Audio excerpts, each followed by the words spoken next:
Having worn the uniform of the United States Army with pride and dignity and character, I expect everybody who wears the uniform to have that attitude, and they need to be rewarded some way, somehow. So having them come to Dodger Stadium, see a baseball game, it's our little way of saying thank you. Don't ever do anything to tarnish what it represents, the United States of America. Hold your head up high. Walk the streets of the world knowing that you represent the greatest country in the world. That's what I'm feeling about it. Well, we're all happy about it, but let's not get too over happy, because when one of them leaves, another one will replace them. If you have to go fight for your country, you must do it. And you might even have to give up your life for your country. You must do it. Now there's a father talking to 5 youngsters, telling them about wearing their uniforms with pride.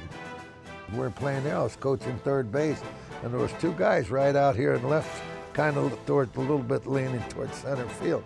And they started a fire, and they were going to burn the flag.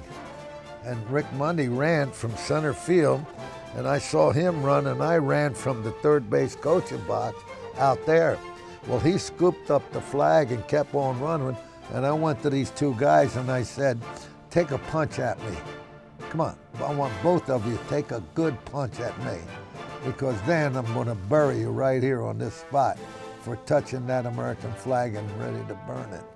But Rick Mundy beat, and he got the flag, and he saved the flag, which was a heroic thing that he did for our country.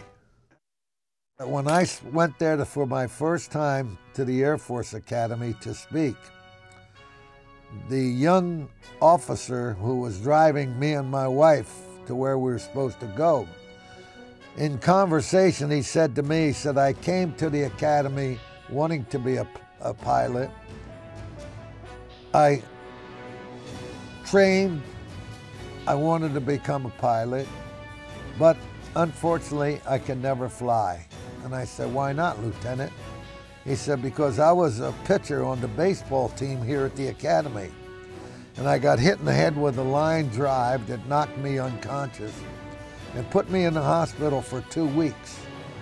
And when I just took my test to be a pilot, the doctor looked at me and said, you can never fly. You can never be a pilot.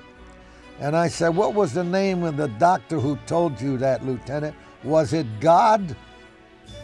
He said, no, sir. Well, I said, the only person who can tell you that you cannot fly is God. And when I went in to speak to all the cadets at the Air Force Academy, and when I come back, got in the car, it was going to take me and my wife to the general's house for a little party, and he says to me, I'm going to fly. I said, wait a minute, Lieutenant, an hour ago you told me you couldn't fly.